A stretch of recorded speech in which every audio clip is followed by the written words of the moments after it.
Okay, sino naka-experience na dito ng ghosting? May nakilala ako na person, tapos dun na-inlove talaga ako sa taong yun. Wow. Huh? Na-inlove talaga. That's her right. That's her right to speak badly about you kasi you did her wrong. Oo nga. Bakit? I want an explanation. I deserve an explanation. Pero after nun, he never messaged me anymore. He never said anything anymore. When is ghosting unacceptable? Eye-opener din to sa atin, sa generation natin na, alam mo yun, hindi na rin kasi tayo pabata ng pabata. I ghosted him kasi bad breath siya. Is it really bad to ghost someone because they have bad breath? Ba't di mo na ako chinachat? Ba't di mo ako kinakausap? Baho kasi nang hininga mo, nagsasalita ka eh. Sige nga, sabihan mo nga ako na mabaho yung hininga ko na say. Ay, Shan, wala ka bang ginagawa? Tara, toothbrush tayo! So, ang topic natin for today's video ay multo. Iba yun. Iba ba yun? Halloween, di Halloween. What is ghosting? Ghosting. Welcome everybody, this is Trigger!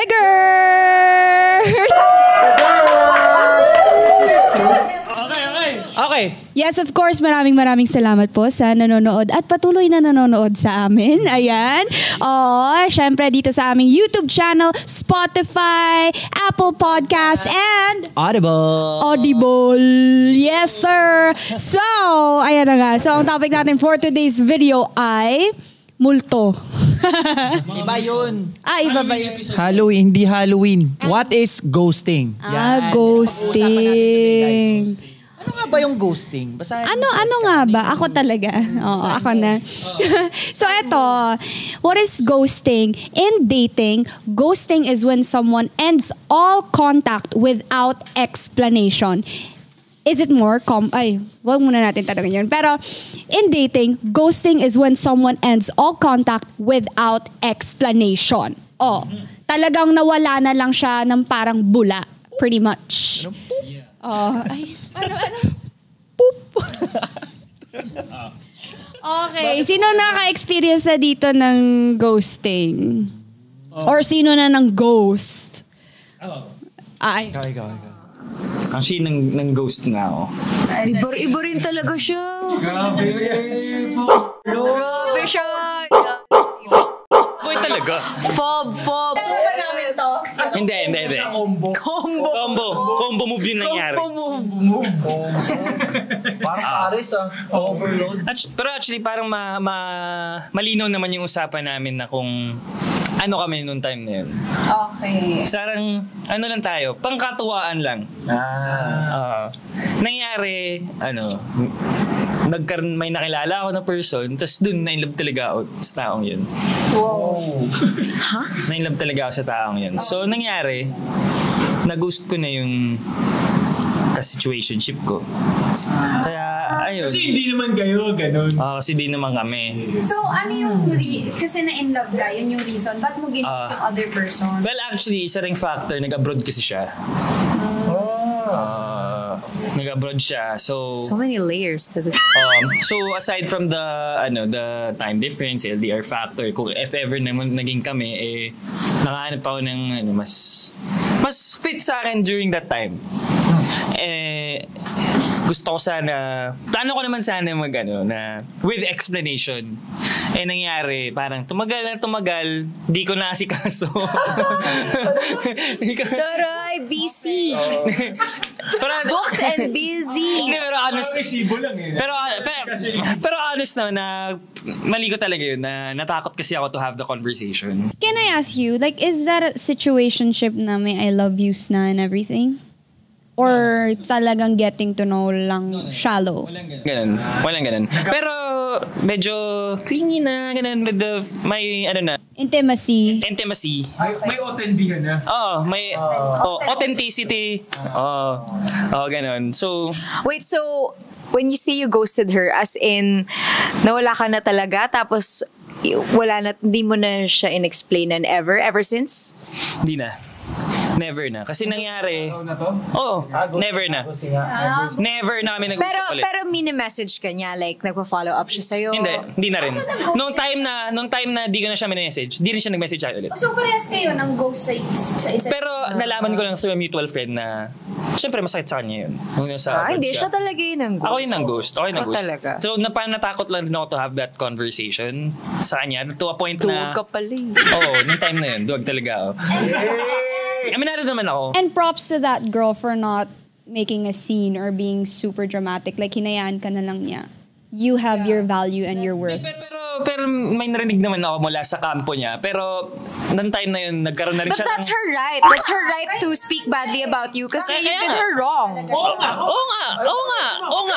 Yun nga yung sinasabi ko. Hinayaan ko lang siya. Oo. Nakarinig lang ako. Wala akong sinabi. Okay. So yun, hinayaan ko lang siya. Tapos nung time na, like nag-move on na rin siya, may special someone na siya. Na tinanong ko rin yung friends, tingin niyo ba kailangan namin pag-usapan no? Kahit okay na kami. Na ganun. Baka lang may, by bad blood, ganun. Tapos, wala naman, parang okay naman na kaming dalawa. Hindi namin kailangan pag-usapan. Oo. Yun yung experience ko with ghosting. Okay. Okay. So, kayo ba? Ikaw? Wala akong experience talaga. Hindi, meron. Talaga lang ah. Hindi, meron lang time that I was kind of dating someone. As in, dating pa lang talaga to. Wala pa tong I love you or whatever. Tapos, magpa-pandemic kasi nun. I mean, nag-lockdown na. So, as in, chat na lang. Tapos, wala, parang na-realize ko na Ayaw mo sa kanya? Hindi ko siya gusto. Like, hindi, parang wala ko nakukuhang stimulating from our conversations. Hindi ka na-stimulate? Wow, you weren't satisfied? Yeah, I was not. So siguro dahil din nga it was all online and hindi pa kami ganun ka-close. Okay. Alam mo yun, parang hindi kami nagkaroon ng enough time to form a bond talaga before nag-pandemic. So, anyway, ayun. Tapos, parang nagalit siya sa akin kasi parang hindi na ako masyado nagre-reply. Yes. Tapos, parang may message niya ako nun na, shocks. Basta may message niya ako nun na parang, wala kang time, like, ganun ka busy, presidente ka ba? Parang ganun. Tapos, syempre parang nag-guilty ako. Tapos, dahil nag-guilty ako, parang hindi na ako nakasagot.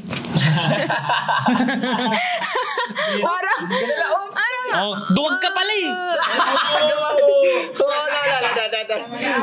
Back to studio. Ganti ng ape. Anyway, okay, tapos, ayun, hindi ko na maalala masyado kung ano yung naging takbo ng conversation or if I just didn't reply na after that. Tapos, nawala na lang akong bigla. Pero after I think 2 or 3 weeks, nag-long message ako explaining yung side ko, ganyan. Tapos parang reply niya lang sa akin, okay. Which deserve ko naman. Okay. Pero at least nag-explain ka. Nag-explain naman ako. Talagang naduwag lang din ako. Tsaka siguro, kasi nga, lahat online, parang hindi ko agad naisip na may repercussions yung ginagawa ko. Parang nawala din sa isip ko na meron akong taong nasaktan. That's a mistake on my part. So I feel like hindi siya full ghosting. Kumbaga, namatay ka, tas bigla kang you're from nabuhay. After 3 days, you rose again. Resurrect siya. Kumbaga, Micro-ghosting. Yeah, ay, kahit wala siya. Micro-ghosting. Nanonood siya. Unlike, Micro-ghosting! Ginos pero nagpaalam. Onte. Pwede ba kita i-ghost? micro lang naman. Pwede ba akong maglaho? Uy, busy ako. Next month, baka i-ghost kita. Sorry naman talaga. Like, nagsabi ako na, like, sorry, it took me time to message you again. I just needed time to collect my thoughts. Sorry, nalobat ako ng 3 months. Ganun. Mga ganon. So, ayun. Okay siya, which, okay lang sa akin yung ganong reply. Kasi, nasaktan ko siya. Brave decision. okay na. And I guess you guys were in a very, like, surface pa lang of, like, getting to know. Yeah, I think it was just moving too quickly for me siguro at that time. Saka pandemic, no? Wala rin namang mabubuong bonding pag... Di mo makikilala ng buo yung tao kapag hindi mo makaka-bonding in person. Di ba? Ganun din naman. Isa din naman sa factor yun. Yes. Ikaw ba? Have you ghosted? Or were you ghosted? Parang, di ko alam kung ghost siya or, kasi parang bigla nang, Siya baka ikanto lang. baka tikba lang yun. Ganun. Hindi kasi yan eh. Di po ako tapos tumawa, tika lang. Kasi mo. Parang gusto niyang magkaroon ng something. And then parang ako yung umurong din ako na parang, teka lang, parang masyadong mabilis. Masyadong mabilis. Ikaw to, no? Go. Tapos masyadong mabilis sa parang, syempre, ewan ko, somehow parang para sa akin. Kasi ako, gusto ko yung tipong, ako yung nag-chase, kumbaga. Parang walang... Oh my God, he doesn't like strong women. Cancel Jeff. Cancel Jeff. I don't chase. I apak. Ito, iba-iba yung trip ng tao. Like, yun lang naman sa akin. Parang gusto ko yung pinupursue ko. Yung parang, type ko talaga. Ganun. Patay na patay ka ngayon. Gusto mo patayin kita ngayon? Ang gigigil ako sa'yo eh. Hindi kasi nung time na yun, parang nawala na. Parang nawala na ako ng gana. So parang eventually, nawala. Wait, nawalan ka ng gana kasi si girl parang ikaw yung pinupursue? Hindi ko masyado naintindihan. Gusto niya magkaroon ng something. Gusto niya na magkaroon ng label. Ng baby. Hindi yun. Hindi baby. Hindi yun, iba yun eh. Gusto niya maging baby ako. Ganun. Hindi magkaroon ng baby. Tapos, ayun, parang... Sorry na baby ko. Tapos, ayun, parang... Imagine, mga isang linggo lang. Isang linggo pa lang yung nag-uusap. Isang linggo, tapos gusto niya ng parang masyado namang mabilis. Ganun. Kasi parang hindi ko... Ganyan din yung parang sa... Oo, parang, teka lang. Saglit lang. Tapos, ayun, no, parang medyo hindi siya maganda yung dating sa akin. So parang medyo nawala na ako ng gana, ganyan. Tapos biglang naglaho na lang. And then, for like a week, nalaman ko na lang, may jowa na siya. Fast hands. Oo, ang bilis ng fast hands niya. I feel like, kaya niya diniretso yun, like in my own perspective, kasi parang feel ko jowang-jowa na talaga siya. Jowang-jowa. No, pero in reality, may mga taong gano'n na parang ang bilis kasi jowang-jowa na talaga Woke up and sila. wanted the boyfriend one day, Gaya nung yung mga kaka-break lang. Tapos parang 2 weeks after or 1 month after, agad na may boyfriend na agad ulit or girlfriend. Kumbaga, parang sinasabi nila, sometimes you just have to, let's go! Ay, nako. Ikaw. I never ghosted someone. Kasi direct to the point naman ako eh. If I like you, I like you. So ikaw and if yung I ginost, don't, ganun? ako yung ginost. Ay, hindi, ako yung ginost netong guy. And then, for 2 weeks lang naman. And then when he came back, Parang ako lang pala. ganito, eto kasi guys, dating red flags that can lead to ghosting. They regularly bail out on plans to get together. That's what he did to me. We were supposed to watch a movie, and then biglang, because he was a businessman, and then he was like, I can't, bigla ang may meeting ako with this brand, ganon, because they wanna blah, blah, blah. And then, I was like, so paano yung plan natin?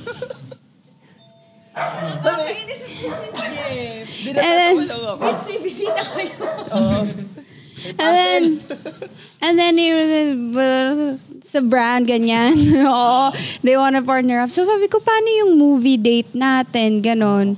Tapos he was like, I'm so sorry, I'll make it up to you. Ganon. So, sabi ko, okay, fine. Pero after nun, he never messaged me anymore. He never said anything anymore. And then nakita ko, parang he was out naman. May mga stories naman siya, ganon. Which was so weird to me. And then after 2 weeks, he came back. And then, parang wala lang nangyari. He started like calling me, ganon, yung typical na routine namin, ganon. And then, parang, what the fudge? Like, wala kang paramdam for like 2 weeks. I think that's ghosting. Diba? Because he didn't explain to me why he did that. Yeah. Yeah. And then, ayun, eventually, gusto niya na mag-officially like, be together with me. But then I was like, no, not anymore. Nung sorry. Ako, sa experience ko naman sa ghosting, never din naman ako ng ghost. Siguro may nang-ghost sa akin. Oo. Paras pala kayo ni Cheska. How that happened for you? Siguro may mali din ako kasi college kasi noon, tas may nakilala akong bagong girl. Bawa ka naman, ikaw na ginost, kasalanan mo pa rin. Mas crush ko kasi talaga siya, ganun. Trip na trip ko, ganun. Tas nakilala ko yung pinsan niya, ganun. Ito yung si ano.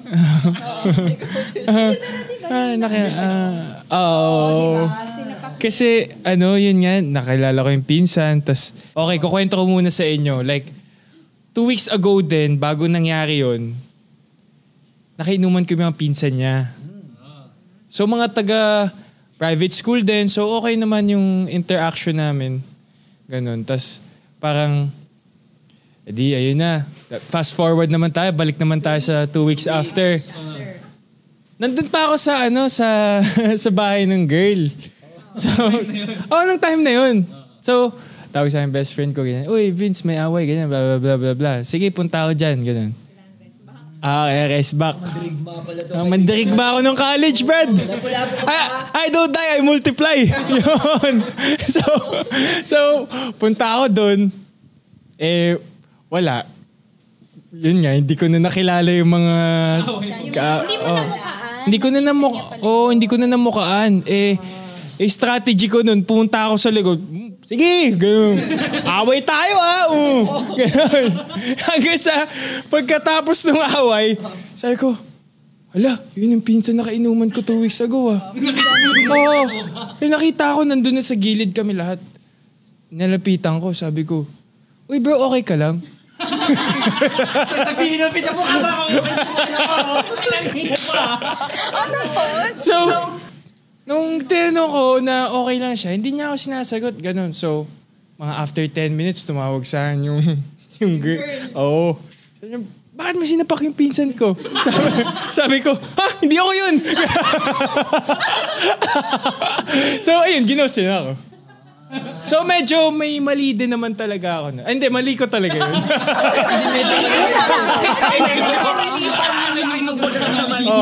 Laki ng pagkakamali. Hindi mo rin naman namukhaan. For example, kung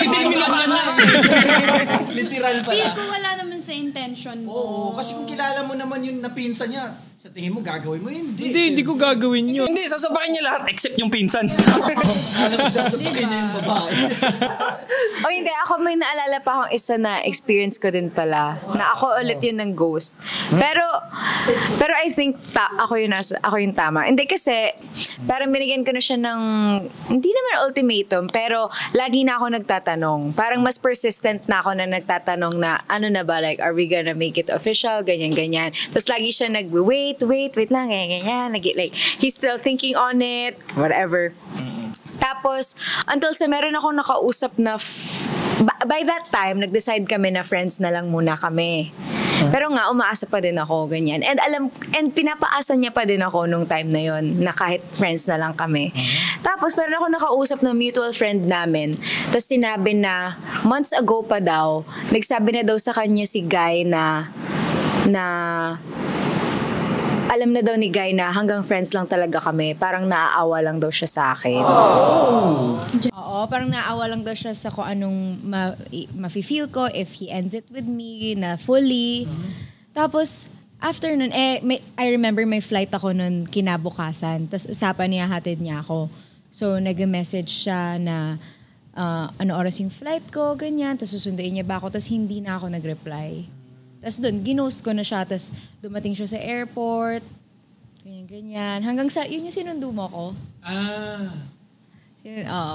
Anyway, tapos andun din siya sa airport noon. Nung sinundo mo ko. Tapos, yeah. Nandun siya sa airport noon.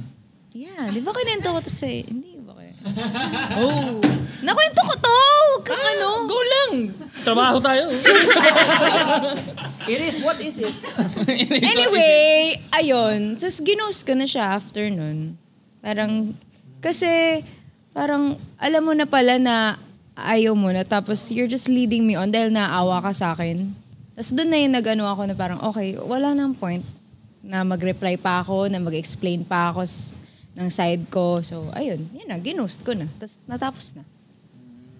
So siguro I guess sometimes ghosting can be good. Siguro. This is another perspective, I guess. Like sa ghosting, usually kasi negative yung connotation natin of ghosting. Pero sometimes kung kailangan naman talaga if the situation calls for it, I guess it's alright. Hindi na kailangan mag-explain kung mali talaga. Like, kung mali talaga, mali. Kung kailangan tapusin. Yeah, nakakapagod na din. So parang, ay nagigets ko din yung point ng mga ibang tao na, I guess, iba yung effect ng ghosting na you're still getting to know each other, like dating kayo, or versus sa ghost na may relationship na kayo, matagal na kayong talking and deeper na yung connection ninyo. Magkaiba talaga siya. Ghosting when you're still dating is like what happened to me. We're still like getting to know each other, labas-labas. Hindi na lang siya nagparamdam then bumalik na lang after 2 weeks. And ibang usapan din na talagang may relationship na kayo. Let's just say wala na lang label tapos bigla na lang nawala. I think that needs more explanation talaga. Like, it hurts more than the one na dating lang kayo siya, like, in the surface and then nawala siya. Question lang ako. Like, never mo ba natanong dun sa guy na yun if minimin niya ba talaga yung sinabi niya? Na naaawa lang siya sa'yo? Or baka sinabi niya lang yun sa lalaki para magpa-cool? Hindi ko alam, pero parang doon natauhan na din kasi ako nung Time na yon, parang ako na din yung nawala ng gana na kung hindi man yun yung minimin niya, kung nagpapakul lang siya, parang nawala na ako ng pake. Hindi magpa-cool ka na lang. Yeah, magpa-cool ka na lang. Like, so how does it feel to you being ghosted in that way and then you ghosting someone? How does it feel for you? Well, for me, the one that yung most recent na kinento ko, it was liberating for me. Na parang, okay ganyan tingin mo sa akin. Well, kaya ko din. Yun. Ikaw naman, Vince. Ako, nung nangyari yun, sabi ko, wala na to. Chill na lang ako. Chillax na lang ako. See, like the difference, like yung deepness ng Oh. like yung ganun, like parang getting to know. Parang 2 weeks pa lang. Okay. Oo, yun. Like, okay. So, ibig sabihin, wala na talaga itong patutunguhan. Fine. I'll just find another. like medyo nabaliw siya. Yun. So, iba din ng Kasi he's so used to you being there for him and then supporting him and everything. Tapos biglang, poof, nawalan ka na ng gana. So, that is why liberating siya sa'yo. Kasi alam mong hindi ka nagkulang. Pero para sa akin naman, yung sa situation ko naman is, natanggap ko na siya na ganun yung mangyayari since may mali din ako. And, hindi siya yung tipong sinasabi mo na, okay, cool, hanap na lang ako iba. Siyempre, nagustuhan ko din naman, nagustuhan ko naman talaga yung girl na yun. Like, matagal ko siyang crush. Pero parang, you mean na parang in-accept mo na lang kasi alam mo naman na mali ka. Ito na yung consequence na action mo. Parang ito na yung consequence na yung sa ginawa ko. And kailangan ko siya tanggapin. Ganun lang. Siguro mas masasabi ko na mas madali lang para sa akin tanggapin yung mga bagay-bagay. So we could say na ghosting is not always wrong. It depends naman talaga. Sa situation ko, understandable naman yung sa girl eh. Diba?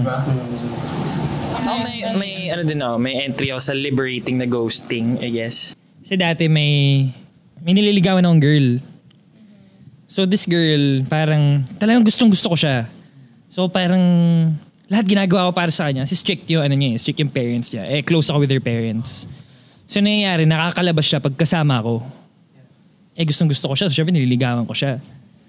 Siyempre minimessage ko rin siya, ganun. Nalaman ko na iba yung gusto niya. Parang nangyari, ginagamit niya ako para makalabas, tapos magkikita sila.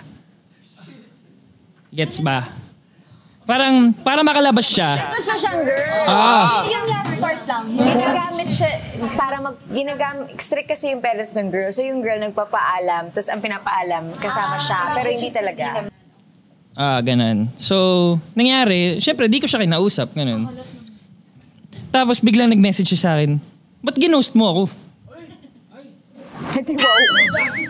Di ba? Na tenacity. Na tenacity, my God. Kaya yun, ginost ko siya. Sabi ko lang, ba't ginost mo ako? Sabi ko, ulul. Tapos di na ako nag-reply. Hindi na ako nag-reply. Kaya yun, sarap sa pakiramdam nung ginawa ko yun. Yeah. It is what is it. So, I mean, if the situation calls for it, ghosting is alright naman. So, what would you say instead of what would you say instead of ulol when you ghost someone? What else would you say? If we go ghost mo. Instead of ghosting, what would you say na lang? Ako naman, lagi naman, kahit ikaw man yung, even if you are the one in the wrong or yung partner mo, it's always, pinaka-ideal talaga is to explain. Kahit ikaw yung mali, partner mo man yung mali, para lang malinaw to clear the air. Pero kasi when you're in that moment, di mo din nakokontrol yung emotion mo. At minsan din, alam mo na meron kang masasabing hindi maganda.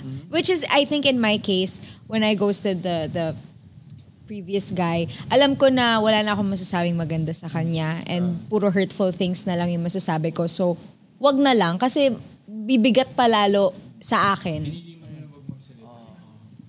Kaya tama na yun. Parang, explain ko na sa'yo ng ganito pero sorry, wala na. Explain. So, Yep.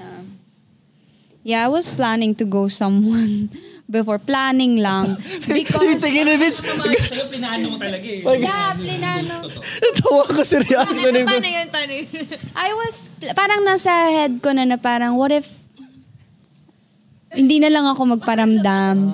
Hindi. What if hindi na lang talaga ako magpaparamdam sa kanya? Para wala na akong iisipin because it was like the relationship was affecting me in some way already na parang, ay, pagod na ako. Parang ganun. So what if just let it be, bahala na siya mag-wander. Pero then I realized na unfair din naman.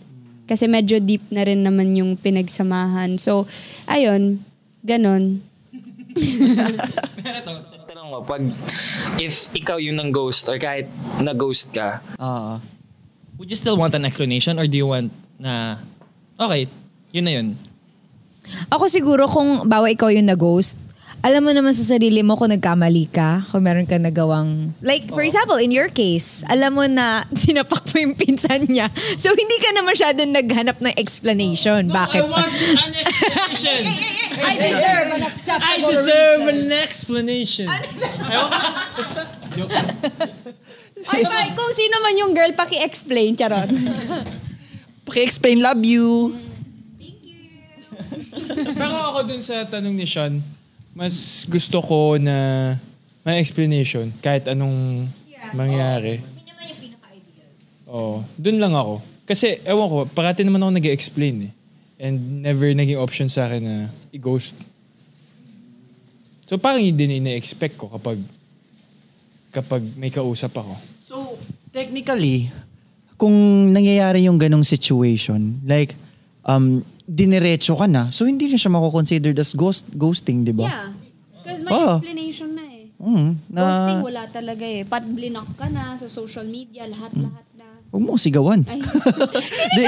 Kaya ayun, parang ang karaniwan kasi nangyayari, tipong wala na talagang pake kahit parang nakahang yung isang tao, di ba? Yung partner mo or yung kinakausap mo. So parang yun na lang yung nakasanayan. So parang eye-opener din to sa atin, sa generation natin na sana man lang na, alam mo yun, hindi na rin kasi tayo pabata ng pabata.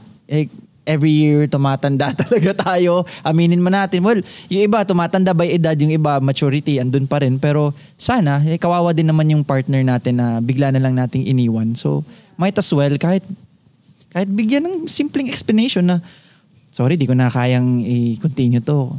Kasi may pinagdadaan ako. Ganun. Yung pinaka-ideal. Pero ako may ano ako dyan. Gitol. What if dating kayo tapos ginost mo yung tao for, let's say, bad breath. Gaya nung nabasa natin. Gaya ng bad breath. Let's say ganon. Kasi yung sabihin mo pa ba yun? Kasi yung explanation na yun parang, oh, di ba? Ba't di mo na ako chinachat? Ba't di mo ako kinakausap? Baho kasi hininga mo, nagsasalita ka eh. Pero eto. Pero eto minsan pwede mo namang sabihin in a nice way. Kumbaga parang, Sige nga, sabihan mo nga ako na mabaho yung hininga ko in a nice way. ay Shen, wala ka bang ginagawa? Tara, toothbrush tayo! Ganun. Joke lang. Or giftan mo ng oral hygiene. Pero, May regalo ako sa'yo, love. Ano? Ayan toothpaste. uy, alam mo, love, may uso ngayon, toothbrush. Tara, ano tayo sa trend? Yan, toothbrush brand na gusto mag-sponsor ng episode. Kasi medyo, na rin eh. Ayan na nga. So guys, may nabasa tayo kanina, diba? Sa Reddit. Oh, So, wait, yan. Binabasa mo eh. Oo. Tapos na Okay, yung edit eh. Ay, sorry. Okay. read it. Reading pa lang, reading. Pa lang yan. Ba to? Are you Go-ghost na. Go, Reddit. Reddit na. Okay. I ghosted him kasi bad breath siya. Is it really bad to ghost someone because they have bad breath? Bago pa kami meet in person, he constantly says na lagi siyang nag-ghost and he doesn't know why. Upon going sa room niya, it smells like bleh. The sheets are yellowish na. Magulo yung room and it smells like wee-wee ng rats. Also, Oh my God, ng rats. My goodness. Also, lagi ako nakakarinig ng scratches and rattle ng mga bubwit there. Tapos, eto na nga. Nung kinausap niya ako, grabe, ang lala ng amoy ng bunganga. Amoy emburnal. Harsh naman. Yeah, tried to kiss me. I tried to repel a lot of times. However, after madaming attempts, nanakawan niya ako ng halik. Ang grabe, parang gusto ko na mamatay after that. Nahilo talaga ako kasi naamoy ko yung faint saliva na naiwan sa lips ko after the smooch. Can't wait to go home after that. And now na nakauwi na ako, I'm not responding to his texts and messages on Messenger and other apps. Am I the bad person? No. No, that sucks. Hindi siya bad. He sucks. Pinky lang yung... Bad breath. That is bad breath. And that is bad. Yes. I don't know. Paano No, sasabihin sa eto- tao yun In a rational Ito kasi way, guys, paano ba? pagkatao niya talaga, cause mind you, sinabi nung girl na when she got into the room, like everything was super messy, was dirty and all that. Iba yung bad breath lang sa wala talagang hygiene. Like madumi talaga yung living space and everything. Like iba yun, pabaya yun sa sarili or baka may pinagdadaanan siya or na something kasi minsan ganon. Baka depressed or whatever. I think na for me, she should have just said na you have a problem with your hygiene.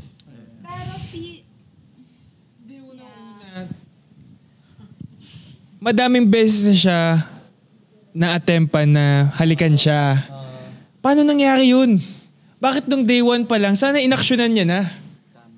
Ito para sa akin na may pagkukulang yung babae na yun. Baka naman hindi niya alam na pattern of behavior pala. Nung first attempt na halikan siya. Wait lang. Oh, first, tsaka- doon mismo, sa moment na yun, parang ilang beses daw, trinay nung guy. Kasi first time niya pumasok sa room. First time, Yeah, pumasok sa room. And then she saw na parang, oh my gosh, this is really bad. So, nung nandun sila sa moment na yun, the guy tried multiple times to kiss her. But then she before pa. na corner. So hindi pa sila masyado gaano katagal na together. Like talagang dating lang. Pero grabe naman yun. To me, that's fine if you ghosted that kasi parang hindi pa naman kayo, alam mo, hindi pa deep. Like as in first time mo sa place nila. Kasi matagal na. Yeah, so it's like a stranger pa naman to you. So parang, oh, that's so off. Bye. Like parang ganon. Pero sa akin naman, kung speaking of, gusto mo naman talaga maging, like, ayaw mo mang ghost talaga. I mean, nakakatulong din if sinabihan niya na talaga si guy from day one. Malay mo, ikaw pa yung maging rason bakit umayos siya. The right toothbrush. the right toothpaste. I'm so sorry. Tsaka, pero eto, Mabaw ang Ang baho. pero, wow, nagturo ka pa talaga. Hiya naman ako sa'yo. Eto, wala talaga tong preno sa utot. Uy, Ito din. bakit? Ko talaga. Di kasi, eto para sa akin naman, parang may lapses din si Guy. Kasi alam... Talaga, wala naman parang. Kasi, tingnan mo, as someone na nanliligaw ka, kung gusto mo mag-invite ng someone sa place mo, syempre parang ugaliin mo talaga na, ay, teka lang, aayusin ko muna to ha. Pero sobrang, nung guy, kasi hindi talaga siya best foot forward. Best tooth siya, best tooth. Best tooth forward. Baka nga kasi normal na yun sa kanya. Like, hindi niya na nakikita na mali, hindi niya naamoy. Like, So, minsan, kahit kailangan mo maging mean sometimes, you know? Guys, based on like experience, because I know some people talaga, hindi talaga, even if sasabihan mo na sila na parang your place, medyo ganito, ganyan, like they'll just shoot. They're not gonna do anything with it talaga. Like Pagpasok mo sa kwarto niya, nakita mo yung una niya, may silver lining. Laway pala yung tumuyo. Oy, meron akong laway sa sa pillows. Okay, normal lang naman. Sa'yo lang naman yung amoy-amoyin mo. Enjoyin mo na lang. So far, lahat na sinabi natin parang okay mag-ghosting. So when is ghosting unacceptable? Kapag deep na nga yung relationship nyo. Like Makes sense. Oo, kasi kapag, yun nga, nag-first day nyo or stranger pa kayo sa isa't isa, I think it's fine. Pero what if parang sa una pa lang interesado ka na sa tao? Paano mo? Interested pa lang naman eh. Well, I mean, parang sabihin nating medyo sa short period of time, medyo malalim na yung tama mo sa taong yan. Di ibig sabihin lang nun, expected ka na magbigay ng explanation. Yeah. Ganun Yun lang na kasimple. yun. Ibig sabihin, deeper na nga. So, explain ka. Pero pag hindi naman talaga, what for? Kung masyadong mababa yung relationship, wala eh. Di kung ayaw mo na siya kausapin, hindi wag. Yeah, gaya nung ginawa sa akin. 2 weeks siyang hindi hindi pa naman kami deep talaga yung relationship. So parang, I didn't expect any explanation nor for him to like, make pansin to me again. Like parang I just left it as it is. Because hindi naman malala yung feelings ko sa kanya. So parang, it was fine for me. Pero, yun na nga. Yun. Sa mga nag-ghost naman, for you, is it alright to ask for an explanation? Like kung ikaw, nasa position ka, would you ask for an explanation? Well, kung ako, mag-a-ask ako. Mag-a-ask talaga ako. Anong masama magtanong eh? Oo. Kasi may iba na nahihiya lang magtanong. Ako depende how much I care about the person. Pero ako regardless din eh. Regardless kasi Ako hindi ba? parang tumaya ako eh. Nagoyo ako, ganun. Di ba? Parang, naman, parang... Because you already care. Yun Oo yun. naman. Well, kasi caring akong tao eh. Oo. Okay. Well, share ko lang guys. Pero alam mo yun, iba-iba nga talaga yung tao, 'di ba? Sinasabi natin, binabahagi natin yung mga saloobin natin dito. Well, may mga taong mabilis ma-fall, may taong matagal magkaroon ng pake, kaya parang pinag-usapan natin kung kailan tayo mag-explain when ghosted, ganyan, kung sino yung gustong makatanggap na explanation, kung sino ayaw nung walang pake na lang, gano'n. Siguro wala talagang appropriate or inappropriate time to ghost. Basta ang best case scenario is mag-explain ka. Yeah. If kaya, mag-explain ka na lang kasi no harm done in explaining. Oo, wag pilitin. So, yeah, I think that is it for ghosting. Ayan. So, sa mga nang-ghost dyan, nako, mag-explain na kayo. Mag-explain kayo sa comments. comment Mag-explain. section. Oy, malay nyo, mabasa. Dear Anonymous, gano'n, open letter, ganyan. Para kay Jack, para kay Emma. Oh, exactly. Kay Jack at kay Dear Emma. Jack, sorry, ginost kita. Ang baboy ng CR mo, gano'n. Ang baho ng hininga mo. Yeah, but anyways, guys, thank you so much for watching. Don't forget, Thank you. Yes, to follow us on all our social media accounts of Adventure Taste Moments, syempre YouTube channel, Spotify, Apple Podcasts, and Audible. Yes, sir! And paano? Kita-kits sa next podcast. Bye-bye. Triggered.